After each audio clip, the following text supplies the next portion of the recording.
ابو ہریرہ رضی اللہ تعالی عنہ سے مروی ہے، جب بھی حضور کوئی روایت بیان کرتے، کوئی ارشاد کرتے، حضرت ابو ہریرہ رضی اللہ تعالی عنہ سب سے پہلے اس کو حفظ کرنے کی کوشش کرتے ہیں۔ آج آقا کریم کا درہ رحمت جوش میں آیا، حضور نے خود ارشاد فرمایا من یاخذ عنی ہؤلاء الکلمات، کوئی ہے جو مجھ سے یہ کلمات لے لے، میں کچھ باتیں بتانا چاہتا ہوں، کوئی ہے جو مجھ سے یہ باتیں سن لے، فیعمل بہن اور یعلم من یعمل بہن، اور اس پر خود عمل کرے اور ایسے لوگوں تک پہنچائے جو اس پہ عمل کرے۔ حضرت ابو ہریرہ فرماتے ہیں میں نے عرض کی انا یا رسول اللہ صلی اللہ علیہ وسلم، حضور میں حاضر ہوں، یہ باتیں آپ مجھے ارشاد فرمائیں، میں یہ باتیں سنوں گا، عمل کروں گا اور لوگوں تک پہنچاؤں گا تاکہ وہ عمل کریں۔ تو کہتے ہیں کہ جب میں نے یہ عرض کی فاخذ بیدی، حضور نے میرا ہاتھ پکڑ لیا۔ دینے والے کا انداز بھی کتنا نرالا تھا، اتنے پیار سے بھی کوئی پڑھایا کرتا ہے جیسے آمنہ کا لال پڑھا رہا ہے۔ کہا فاخذ بیدی، میرا ہاتھ پکڑ لیا حضور نے، فادى خمسا، اور 5 چیزیں گنوائیں۔ اب سنیے حضور علیہ السلام نے وہ 5 چیزیں کیا گنوائیں۔ پہلی بات، اتق المحارم تکن عبد الناس، ابو ہریرہ اللہ کی حرام کردہ چیزوں سے بچ جاؤ، لوگوں میں سب سے زیادہ عبادت گزار پھر تم ہی ہوگے۔ اللہ اکبر۔ نیک اعمال کرنا، اچھے اعمال کرنا بہت اچھی بات ہے، لیکن گناہ سے بچنا اس سے زیادہ اچھی بات ہے۔ نیکی بہت محمود ہے، لیکن گناہ سے بچنا اس سے بھی زیادہ محمود ہے۔ اس لیے کہا اللہ کی حرام کردہ چیزوں سے بچ جاؤ، تم لوگوں میں سب سے زیادہ عبادت گزار بن جاؤ گے۔ ساری رات نفل پڑھنے والا اور دن کو نظر کی حفاظت نہ کرنے والا زیادہ عبادت گزار نہیں ہے، ساری رات سونے والا اور صبح اٹھ کے آنکھوں پہ حیا کے پہرے بٹھانے والا زیادہ عبادت گزار ہے، زیادہ متقی ہے۔ تو کہا اللہ کی حرام کردہ چیزوں سے بچ جاؤ، تم لوگوں میں سب سے زیادہ پرہیزگار بن جاؤ گے، سب سے زیادہ تم عابد بن جاؤ گے۔ دوسری چیز، وَأَرْضَ بِمَا قَسَمَ اللَّهُ لَكَ تَكُنْ أَغْنَى النَّاسِ، ابو ہریرہ اللہ کی تقسیم پہ راضی ہو جاؤ، تم لوگوں میں سب سے بڑے غنی ہو جاؤ گے۔ اگر اللہ کی تقسیم پہ بندہ راضی نہ ہو تو کیا کرے گا؟ ملے گا تو وہی جو اللہ نے لکھا ہوا ہے۔ کھرب پتی ہونے کے باوجود بھی نفس کی کمینگی ختم نہیں ہوگی اگر اللہ کی تقسیم پہ راضی نہیں ہوگا۔ لیکن اگر اللہ کی تقسیم پہ راضی ہو گیا، تھوڑا ملا، کہا اللہ تعالیٰ شکر ہے، تھوڑے پہ بھی راضی ہو گیا، غنی ہو گیا۔ اور یہاں ایک اور حدیث آپ کے سامنے رکھنا چاہوں گا اس عنوان سے، اس حدیث کے ضمن میں حضور علیہ السلام نے ارشاد فرمایا من رضی من اللہ بالیسیر من الرزق رضی اللہ منہ بالقلیل من العمل۔ حضرت مولا کائنات سیدنا علی المرتضیٰ رضی اللہ تعالی عنہ سے مروی ہے، جو اللہ کی طرف سے دیے گئے تھوڑے رزق پہ راضی ہو گیا، اللہ کل قیامت کے دن اس کے تھوڑے عملوں پہ راضی ہو جائے گا۔ تھوڑے رزق پہ راضی ہونے والے پہ تھوڑے عملوں پہ اللہ راضی ہو جائے گا۔ تو میری طرف سے دیے گئے تھوڑے رزق پر بھی راضی ہو گیا، اللہ اکبر، بندے میں تیرے تھوڑے عمل پہ راضی ہوں، جا تجھے جنت عطا فرما دے۔ تو کہا اللہ کی تقسیم پہ راضی ہو جاؤ تو تم لوگوں میں سب سے بڑے غنی بن جاؤ گے۔ اگر تقسیم پہ راضی نہیں ہوں گے، رات دن شام سویرے کام کاج سب کچھ، محتاجی ختم نہیں ہوگی۔ لیکن اس کی تقسیم پہ راضی ہو جاؤ، لوگوں میں سب سے بڑی غنی ہو جاؤ۔ اور اس کے ضمن میں ایک اور حدیث میں آپ کے سامنے رکھتا ہوں، یہ بھی مروی حضرت ابو ہریرہ رضی اللہ تعالی عنہ سے، امام ابن ماجہ نے اس کو اپنی سند کے ساتھ اس کی تخریج کی ہے۔ حضرت ابو ہریرہ فرماتے ہیں رضی اللہ تعالی عنہ، ان اللہ یقول ابن آدم تفرغ لعبادتی املا صدرک غنا واسد فقرک والا تفعل ملات یدک شغلا ولم اسد فقرک۔ اے بنی آدم، اپنے دل کو میرے لیے فارغ کر دے، میری عبادت کے لیے اپنے آپ کو فارغ کر دے، تو میں تیرے سینے کو غنا سے بھر دوں گا اور تیرے فقر کو ختم کر دوں گا۔ یہ میرا تیرے سے وعدہ رہا، تو میرے لیے عبادت کے لیے منفرد ہو جا، الگ ہو جا، اپنے آپ کو فارغ کر لے، فارغ البال کر لے میری عبادت کے لیے اپنے آپ کو، پھر تیرا فقر، تیری محتاجی بھی دور کروں گا اور تیرے دل کو غنا سے بھر دوں گا۔ وَإِلَّا تَفْعَلْ، اور اگر تو ایسا نہیں کرے گا، مَلَأْتُ يَدَكَ شُغْلًا، تو میں تیرے ہاتھوں کو کام سے بھر دوں گا۔ وَلَا أَسُدَّ فَقْرَكَ، لیکن تیری محتاجی بھی ختم نہیں ہوگی۔ صبح کام، شام کام، دوپہر کام، رات کام، کام ہی کام، لیکن محتاجی ختم نہیں ہوگی۔ لیکن اگر تو میرا ہو جائے اور اپنے آپ کو میری عبادت کے لیے فارغ کر لے، تیری محتاجی بھی ختم ہوگی، تجھے غنی بھی بنا دوں گا۔ تو فرمایا ہے ابو ہریرہ، اللہ کی تقسیم پہ راضی ہو جا، لوگوں میں سب سے زیادہ غنی تو ہوگا۔ تیسری بات، وَأَحْسِنْ إِلَىٰ جَارِكَ تَكُنْ مُؤْمِنًا، ہمسائے کے ساتھ اچھا سلوک کرنا تو مومن بن جائے گا، ایمان کا نور تجھے نصیب ہوگا اور ایمان کی حلاوت اور حرارت ملے گی اگر تو ہمسائے کے ساتھ اچھا سلوک کرے گا۔ حضور فرمایا ہمسائے کے بارے میں اتنے احکام نازل ہوئے کہ مجھے گمان ہوا کہیں وراثت میں حقدار نہ ٹھہرا دیا جائے، تو کہا ہمسائے کے ساتھ اچھا سلوک کرنا تو کامل مومن بن جائے گا۔ تیسری بات یہ ارشاد فرمائی، اور پھر چوتھی بات حضور نے حضرت ابو ہریرہ کو کیا ارشاد فرمائی، وَأَحِبَّ لِلنَّاسِ مَا تُحِبُّ لِنَفْسِكَ تَكُنْ مُسْلِمًا، ابو ہریرہ جو اپنے لیے پسند کرتا ہے وہ دوسرے مومن بھائی کے لیے پسند کیا گیا، پھر تو مسلمان بن جائے گا، کامل مسلمان بن جائے گا اگر یہ چیز تیرے اندر شامل ہو جائے۔ جو اپنے لیے پسند کرے وہی اپنے مومن بھائی کے لیے پسند کرے، تو اسلام کا کمال تجھ کو نصیب ہو جائے گا۔ اور آخری بات جو حضور نے ارشاد فرمائی وہ یہ تھی، فَلَا تُكْسِرِ الضِّحْكَ فَإِنَّ كَثْرَةَ الضِّحْكِ تُمِيتُ الْقَلْبَ، اے ابو ہریرہ زیادہ ہنسا نہ کرو، زیادہ ہنسنا دل کو مردہ کر دیتا ہے۔ حضور علیہ السلام تبسم فرمانے والے تھے، ضحک حضور سے کبھی کبھی صادر ہوا ہے، اکثر حضور کے چہرے پہ تبسم رہتا تھا، مسکراہٹ پھیلی رہتی تھی، اور کبھی کبھی حضور علیہ السلام ضحک فرماتے تھے، تو کثرت کے ساتھ ضحک دل کی موت کا سبب ہے، بلکہ فرمایا لو تعلمون ما اعلم لضحکتم قلیلا ولبکیتم کثیرا، جو میں جانتا ہوں اگر تم جان لیتے تمہارے چہروں پہ کبھی بھی مسکراہٹ نہ آتی، تم کبھی بھی نہ ہنستے، جو میں جانتا ہوں اگر تم جان لیتے۔ تو کہا ابو ہریرہ کثرت سے ہنسا نہ کرو، اس لیے کہ کثرت سے ہنسنا قلب کو، دل کو مردہ بنا دیتا ہے۔ حضرت عمر بن میمون رضی اللہ تعالی عنہ سے روایت ہے، قال قال رسول اللہ صلی اللہ علیہ وسلم لرجل وهو یعظہ، کہتے ہیں حضور ایک بندے کو واعظ کر رہے تھے، اور واعظ کرتے ہوئے حضور نے اس کو کچھ چیزیں ارشاد فرمائیں۔ حضرت عمر بن میمون رضی اللہ تعالی عنہ ان کو روایت کرتے ہیں، حضور نے فرمایا اغتنم خمسا قبل خمس، اس شخص کو واعظ کرتے ہوئے فرمایا پانچ چیزوں سے قبل غنیمت جان لے۔ وہ 5 چیزیں کون سی ہیں جن کو 5 چیزوں سے قبل غنیمت جاننا ہے؟ اب سنیے حضور کیا فرما رہے ہیں، شبابہ کا قبل حرامہ کا، اپنی جوانی کو بڑھاپے سے قبل غنیمت سمجھ لیں۔ آج جوانی ہے کل نہیں ہوگی، جوان اپنی توبہ کو مؤخر کرتا ہے، کہتا بوڑھا ہوں گا تو میں ہوں گا اور مسجد ہوگی، اور اس طرح جوانی برباد کر دیتا ہے۔ جوانوں، عبادت کا جو لطف جوانی میں ہے وہ بڑھاپے میں نہیں ہے۔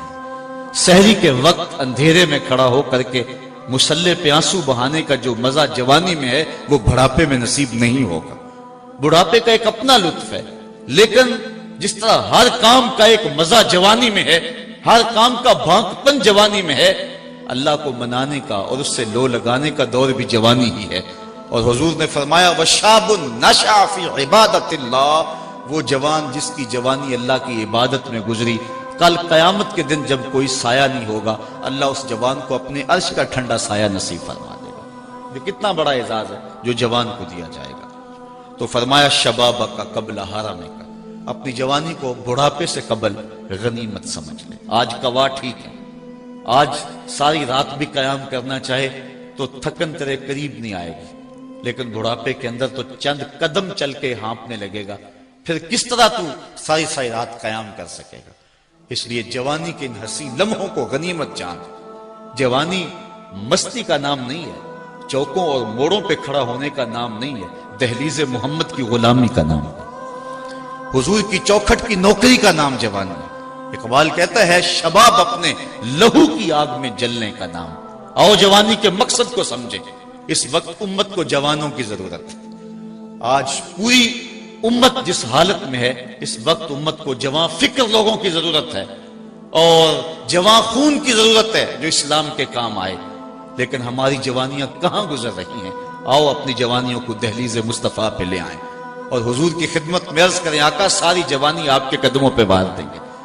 اور جوانی کی مقصدیت کو سمجھیں تو فرمایا شباب کا قبل حرم کا، اپنی جوانی کو بڑھاپے سے قبل غنیمت جان۔ صحت کا قبل سقم کا، اپنی صحت کو بیماری سے قبل غنیمت جان۔ آج صحت ہے کل نہیں ہوگی، نہ جانے کب بیماری کا اچانک حملہ ہو جائے پھر ہاتھ ملتا رہ جائے۔ آج صحت کے ان حسین لمحوں کو غنیمت جانتے ہوئے اپنے رب کی عبادت کر اور دین کے لیے کوئی کام کر جا۔ وغنا کا قبل فقر کا، اور تیسری بات فرمائی غنا کے دور کو، خوشحالی مالداری کے دور کو، غربت اور فقر و فاقہ کے دور آنے سے قبل غنیمت جان لے۔ آج تیرے پاس دولت ہے، دولت نے کبھی کسی کے ساتھ وفا نہیں کی، ہو سکتا ہے کل تو کنگال ہو جائے۔ جو کروڑوں میں کھیلتے تھے وہ کوڑیوں کو ترسے۔ اس لیے آج تیرے پاس دولت ہے، آج اس سے فائدہ جو حاصل کر سکتا ہے کر لے، اللہ کی راہ میں جتنا لٹا سکتا ہے اس کو لٹا دے۔ وغنا کا قبل فقر کا، جب فقر آئے گا پھر ملے گا، میرے پاس ہوتے تو میں یوں کرتا، جب تھے اس وقت کیوں نہیں کیا۔ چوتھی چیز فرمایا وفراغ کا قبل شغل کا، فراغت کے دور کو مصروفیت کے دور سے قبل غنیمت جان۔ آج فراغت کے لمحے ہیں، آج تیرے پاس وقت ہے، کل تو وقت کے لیے ترسے گا، مصروفیات بہت ساری ہوں گی، پھر کہے گا وقت ہوتا تو میں یہ کام بھی کر لیتا۔ آج وہ کام جو تو بڑھاپے میں جن کے لیے ترسے گا، آج اپنی فراغت کو مصرف میں لے آ اور اپنے وقت کی قدر اور اپنے وقت کی قیمت جان۔ حضرت امام ابو بکر بن داسا علیہ رحمہ فرماتے ہیں کہ میں نے حضرت امام ابو داؤد سے سنا، وہ کہتے ہیں کہ میں نے حضرت نبی رحمت صلی اللہ علیہ وسلم کی 5 لاکھ حدیثیں جمع کی، پھر میں نے ان کا خلاصہ تیار کیا تو میرے پاس بچی صرف 4000 حدیثیں، ان کا بھی خلاصہ تیار کیا تو میرے پاس رہ گئی صرف 800 حدیثیں، پھر میں نے ان کو بھی جب ملخص کیا، ان کا بھی خلاصہ تیار کیا تو میرے پاس صرف 4 حدیثیں رہ گئی، اور کہا یہ مدار دین ہے، یہ اساس اسلام ہے، یہ اسلام کی جڑ اور اسلام کی بنیاد ہے۔ ان میں سے ایک حدیث انما الاعمال بالنیات، دوسری حدیث ان الحلال بین و ان الحرام بین، حرام بھی واضح حلال بھی واضح، اس کے درمیان کچھ شبے والے امور ہیں، جو شبے میں پڑ گیا حرام میں پڑ گیا۔ اور تیسری حدیث من حسن اسلام المرء ترک ما لا یعنی ہے، آدمی کے اسلام کا حسن یہ ہے کہ وہ ہر بے مقصد کام کو چھوڑ دے، ایک ایک لمحے کی قدر کرے، ایک ایک ساتھ کی قدر کرے۔ وہ کہتے ہیں وقت ضائع نہیں ہوتا، اوروں کے کام آ جاتا ہے۔ آج ہم نے بحیثیت امت مسلمہ اپنا وقت کھو دیا اور دشمنوں کے کام آ گئے، آج ہم کار مذلت میں ہیں۔ ہم نے فراغت کے ان لمحوں کو جو اب بھی میسر ہیں غنیمت جاننا ہے۔ اسلام ہمیں ایک ایک لمحے کی قدر کا درس دیتا ہے۔ اپنی زندگی کو مرتب کرو، اپنے شب و روز کو ایک ترتیب کے ساتھ گزارنے کا مزاج بناؤ۔ سارا دن پھٹے پہ بیٹھ لینا اور ساری رات چائے کے کھوکھے پہ گزار دینا اور حمام میں 3 گھنٹے جا کے گزار دینا۔ جس امت کو پوری دنیا میں جکڑا گیا ہو، جس امت کی بیٹی عافیہ صدیقی رو رہی ہو، بھلا اس امت کے جوانوں کو یوں آوارگی زیبا ہے؟ بھلا انہیں تو ایک ایک لمحہ لگا دینا چاہیے تعلیم و تعلم کی گزرگاہوں میں، اور اسلام کی سربلندی کے لیے ان کو ایک ایک لمحے کی قدر کرنی چاہیے۔ تو یہ اسلام کا حسن ہے کہ کوئی لمحہ بھی بے مقصد نہ گزارا جائے۔ حضور نے فرمایا وفراغ کا قبل شغل کا، شغل سے قبل، مصروفیت سے قبل اپنی فراغت کو غنیمت جان اور اس کو کام میں لیا۔ اور آخر میں فرمایا وحیات کا قبل موت کا، اپنی زندگی کو موت سے قبل غنیمت سمجھ، جب موت آئی تو پھر ہاتھ ملتا رہ جائے گا۔ میرے حضور قبلہ عالم فرماتے ہیں سے ثابت اجے حواس تیرے، کر لے نیکیاں رج کے تو اڑیا رب رسول کیوں بھل بیٹھوں آ رب رسول ول بج کے تو آئی موت ایتھے رہسن کم تیرے اگے واسطے چل ہن سج کے تو کی آکسن لوگ یعقوب تینوں جدوں ٹر پیوں سر منہ کج کے تو جب کفن لپیٹ کے بکل مار کے چلا گیا پھر پچھتاوا ہوگا کاش کوئی چیخ چیخ کے مجھے کہتا تھا میں اس کی بات پہ لبئی کہا ہوتا اور اس کی باتوں کو سنا ہوتا اور من میں اتارا ہوتا میں نے کانوں کی لذت لی اور چلا آیا اور میں نے ان باتوں کو من میں نہیں اتارا کاش بندہ کہے گا مجھے ایک لمحہ دے دیا جائے دوبارہ زندگی پہ پلٹا دیا جائے میں تو پیشانی سجدے سے نہیں اٹھاؤں گا لیکن پھر پچھتانے سے کچھ نہیں ہوگا وقت پر کافی ہے ایک قطرہ بھی آب خوش ہنگام کا جل گیا جب کھیت برسا می تو پھر کس کام کا اس دن پچھتانے کا کوئی فائدہ نہیں وحیات کا قبل موت کا تمہارے نبی تمہیں بیان کر رہے ہیں تمہیں بتا رہے ہیں تمہیں وقت کی قدر سکھا رہے ہیں زندگی کو غنیمت سمجھ لو صحت کو غنیمت سمجھ لو فراغت کو غنیمت سمجھ لو مالداری کو غنیمت سمجھ لو اور جوانی کو غنیمت سمجھ لو یہ سب کچھ نہیں رہے گا یہ ڈھلتے سائے ہیں ختم ہو جائیں گے اللہ اکبر آئیے حضور کا ایک اور فرمان دیکھتے ہیں جس کو روایت کرتے ہیں حضرت ابو کبشہ انماری رضی اللہ تعالیٰ عنہ انہو سامع رسول اللہ صلی اللہ علیہ وسلم کہتے ہیں یہ بات میں نے حضور سے سنی ہے کتنے خوش نصیب تھے جو حضور سے سنتے تھے کتنے خوش نصیب تھے جو حضور سے گفتگو سنا کرتے تھے حضور کا دیدار بھی کیا کرتے تھے حضرت ابو ذر غفاری رضی اللہ تعالیٰ عنہ فرماتے ہیں سمیت و بے اوزو نہیں لوگوں میں نے حضور کی یہ باتیں اپنے ان کانوں سے سنی ہیں کتنا ناز ہے انہیں استاد ذوق نے اپنے شاگردوں کو کہا تھا آنے والی صدیاں تم پہ ناز کریں گی اے لوگو تم نے ذوق کو دیکھا تم نے ذوق سے باتیں کی ہیں وہ کہتا زمانہ کہے گا یہ لوگ ذوق سے ملتے رہیں استاد ذوق سے باتیں کرتے رہیں یار جو استاد ذوق سے ملا ہے آج کوئی لوگ ہیں اخبار میں چھپتا جی میں قائد اعظم کو ملا ہوں جو قائد اعظم کو ملا وہ تو ناز کرتا ہے جس نے اقبال سے ملاقات کی ہے وہ ناز کرتا ہے جو استاد ذوق سے ملا ہوا ہے وہ ناز کرتا ہے پھر وہ کتنا ناز کرتے ہوں گے جنہوں نے اپنی آنکھوں سے جمال محمد عربی کو دیکھا تھا اس لیے وہ کہتے تھے لوگوں ہم نے ان کانوں سے حضور کی باتیں سنی اور حضرت ابو طفیل اونچے ٹیلے پہ چڑھتے ہیں 110 ہجری میں فوت ہونے والے سب سے آخری صحابی ایک ٹیلے پہ چڑھ کے لوگوں کہنے لگے لوگوں میری جانب آؤ میرے علاوہ کوئی نہیں ہے جس نے حضور کو دیکھا صرف یہی آنکھیں رہ گئی ہیں جس نے جمال رسول دیکھا ہوا ہے آؤ مجھ سے حضور کی باتیں پوچھے لوگوں نے کہا صف لنا رسول اللہ صلی اللہ علیہ وسلم اچھا پھر حضور کا حلیہ بیان کر دیجئے اگر تم نے دیکھا ہے تو بتاؤ حضور کیسے تھے تو پھر حضرت ابو طفیل حضور کا حلیہ بیان کرتے ہیں 3 لفظوں میں حلیہ بیان کرتے ہیں اگر حضور کے حلیہ بیان کرنے والوں میں نام لکھوانا ہے نا تو یہ 3 لفظ یاد کر لو سوکھے لفظ ہیں 3 حضور کے وصافوں میں نام آ جائے گا حلیہ نگاروں میں نام آ جائے گا حضرت ابو طفیل کہتے ہیں کان رسول اللہ صلی اللہ علیہ وسلم ابیض ملیحن مقصدا 3 لفظوں میں حلیہ بیان کیا ابیض ملیحن مقصدا ایک تو چٹے رنگ کے تھے دوسرا حسن نمکین تھا تیسرا ہر معاملے میں توازن تھا یہ یاد رکھ سکتے ہیں نا اچھا اگر اوکھا ہے تو پنجابی میں بتا دوں پنجابی میں پیر میر علی شاہ نے بتایا مکھ چند بدر شاہ شانی متھے چمک دی لاٹ نورانی ہے کالی زلف تے اکھ مستانی ہے مخمور رکھی ہیں نمدوری عربی میں یاد رکھ سکتے ہو تو عربی میں یاد رکھ لو نہیں تو پنجابی میں یاد رکھ لو حضور کا حلیہ بیان کیا کرو حضور کے حسن کی بات کیا کرو تو حضرت ابو طفیل کہتے ہیں آؤ میں حضور کی باتیں سناؤں تو حضرت ابو کبشہ الانماری رضی اللہ تعالیٰ عنہ فرماتے ہیں سامع رسول اللہ صلی اللہ علیہ وسلم حضور سے سنا ہے میں نے اللہ اکبر انہوں نے حضور سے یہ بات سنی ہے کیا حضور نے ارشاد فرمایا سلاسن اقسم علیہن و احدثکم حدیثا فاحفظوہ کہا لوگوں 3 باتیں تو ایسی ہیں جن پر میں قسم اٹھاتا ہوں اور ایک بات میں ویسے ہی بیان کرتا ہوں بطور خبر اس کو بھی سن لو اور یاد کر لو تمہارا رسول کہہ رہا ہے کہ 3 باتوں پر میں قسم کھاتا ہوں اللہ کی کہ وہ ایسے ہی ہے فرمایا چوتھی بات کی بھی خبر دیتا ہوں اس کو بھی یاد کر لو اب جن چیزوں پہ حضور نے قسم کھائی وہ 3 چیزیں کون سی ہیں سنیے آقا کریم نے فرمایا فَأَمَّا الَّذِي أُقْسِمُ عَلَيْهِنَّ بہرحال وہ چیزیں جن پر میں قسم کھاتا ہوں ان میں سے ایک یہ ہے فَإِنَّهُ مَا نَقَصَ مَالُ عَبْدٍ مِّن صَدَقَةٍ کہا اس پہ اللہ کا محبوب قسم کھا رہا ہے، آمنہ کا لال قسم کھا رہا ہے، کہا اس پہ میں قسم کھاتا ہوں۔ کیا؟ پہلی بات یہ ہے کہ صدقے سے مال گھٹتا نہیں ہے۔ فرمایا اس پر میں قسم کھاتا ہوں۔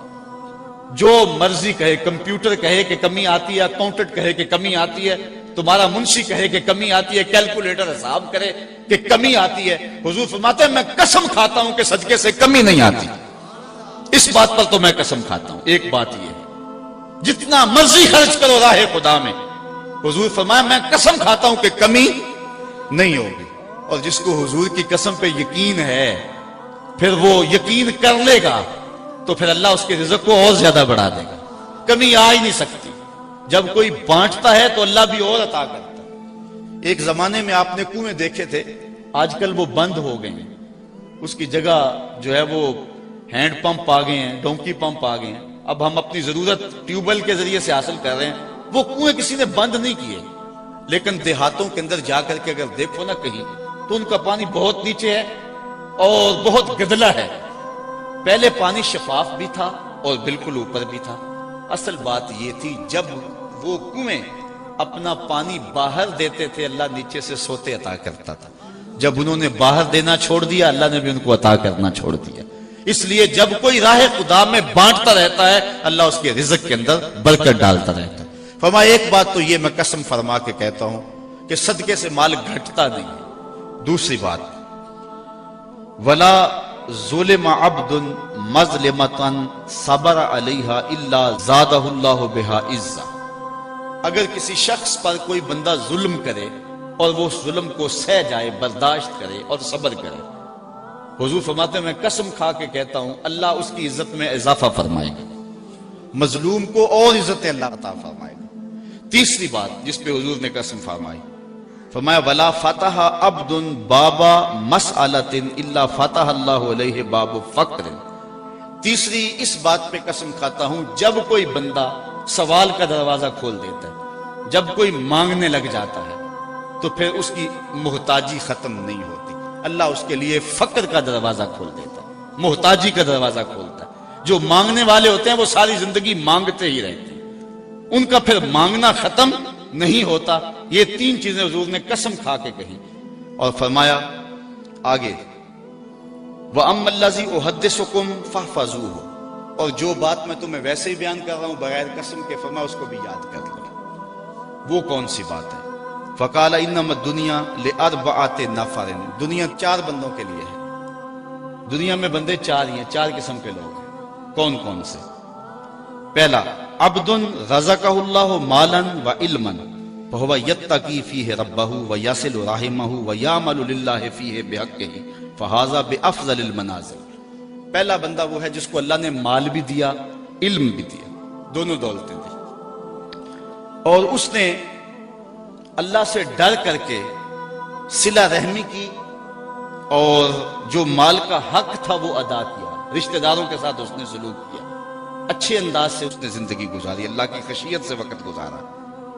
فہذا بافضل المنازل، فرمایا سارے انسانوں میں اگر منزل و قدر کے لحاظ سے افضل ہے تو ان 4 قسموں کے بندوں میں سے یہ سب سے زیادہ افضل ہے۔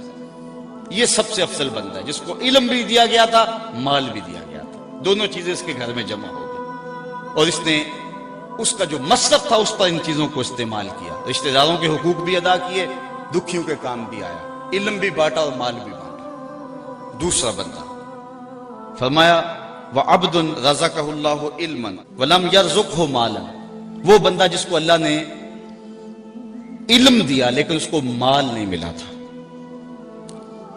فہو صادق النیہ، لیکن تھا وہ سچی نیت والا بندہ۔ اس نے کہا یقول، وہ کہتا ہے لو ان لی مالا لعملت بعمل فلان فاجرہما سواء، وہ کہتا ہے اگر میرے پاس مال ہوتا نا تو میں یہ کام کر دیتا، فلاں فلاں کام بڑا اہم ہے میں وہ کر دیتا، علم تو ہے میرے پاس مال نہیں ہے۔ تو حضور نے فرمایا کہ یہ بندہ اور جس کے پاس مال بھی اور علم بھی تھا افضل گو وہ ہے، لیکن حضور نے ارشاد فرمایا کہ اجر میں دونوں برابر ہیں۔ اس نے نیت کی گو حاصل نہیں ہوا لیکن اجر اس کو بھی اتنا ہی ملے گا، محض نیت کر لینے سے۔ وعبد رزقہ اللہ مالا وَلَمْ يَرْزُقْهُ عِلْمًا، اور بندہ ایک وہ ہے جس کو مال دیا گیا لیکن علم نہیں دیا گیا. وَهُوَ يَتَخَبَّطُ فِي مَالِهِ بِغَيْرِ عِلْمٍ، اور وہ علم کے بغیر مال میں خلط ملط کرتا ہے. جہاں خرچ کرنا ہے وہاں کرتا نہیں، جہاں نہیں کرنا وہاں کرتا ہے. لا يتقی فیہ ربہ، اور اپنے رب سے ڈرتا نہیں ہے. ولا یصل فیہ راحمہ، اور صلہ رحمی بھی نہیں کرتا.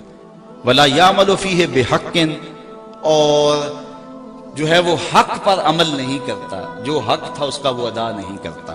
فہذا باخبث المنازل، حضور نے فرمایا کائنات میں سب سے خبیث بندہ یہ ہے. قدر و منزلت کے لحاظ سے خبیث ترین آدمی اخبث، اس میں تفضیل ہے، سب سے خبیث یہ ہے. اور چوتھا شخص وعبد لم یرزقہ اللہ مالا ولا علما، ایک ایسا بندہ جس کو نہ اللہ نے علم دیا نہ اس کو مال دیا. وہو یقول، اور وہ کہتا ہے لو ان لی مالا، اگر میرے پاس پیسے ہوتے لعملت فیہ بعمل فلان، کہ میں فلاں بندے کی طرح کرتا جس طرح وہ عیش و عشرت کر رہا ہے میں بھی موج کرتا اگر میرے پاس پیسے ہوتے.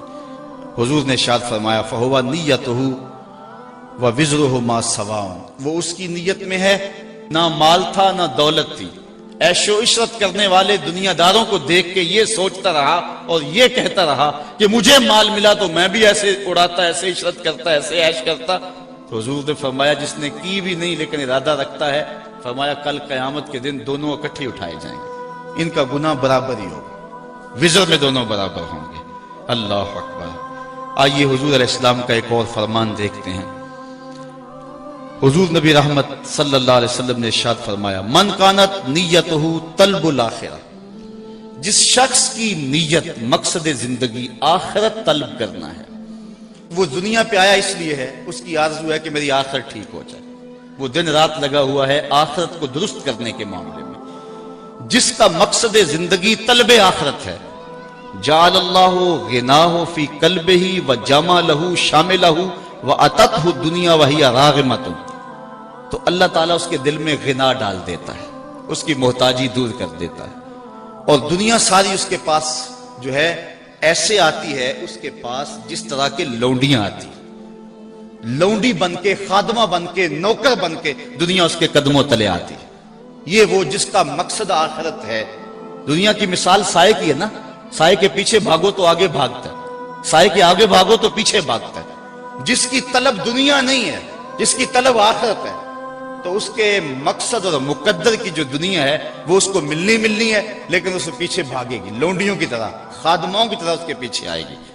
اور فرمایا ومن کانت نیتہ طلب الدنیا، اور جس کا مقصد زندگی طلب دنیا ہے، جعل اللہ الفقر بین عینیہ، اللہ تعالیٰ اس کی دو آنکھوں کے درمیان محتاجی لکھ دیتا ہے.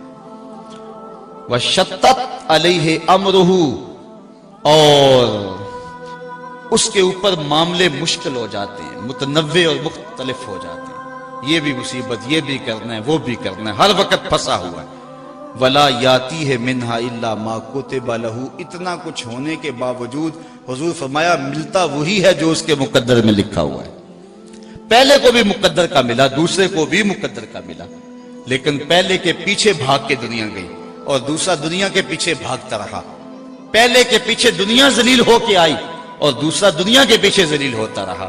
اب اگر آخرت کے طالب بن جائیں گے تو دنیا پیچھے پیچھے ہوگی، اگر دنیا کے طالب بن جائیں گے تو پھر دنیا آگے آگے ہوگی. حضرت ابو ہریرہ رضی اللہ تعالی عنہ سے ہی ایک روایت ہے، فرماتے ہیں کہ امرنی ربی بتسع، کہ حضور فرماتے ہیں کہ میرے رب نے مجھے 9 چیزوں کا حکم دیا، میرے رب نے مجھے 9 چیزوں کا حکم دیا. خشیت اللہ فی السر والعلانیہ، کہ میں اعلانیہ بھی اور مخفی بھی اللہ سے ڈروں.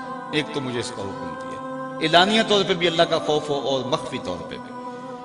دوسری بات وکلمۃ العدل فی الغضب والرضا، غصے میں ہوں یا کہ خوشی کے ماحول میں عدل انصاف کو ہاتھ سے نہ چھوڑوں، کلمہ عدل ہی کہوں، مجھے یہ بھی حکم رب نے دیا.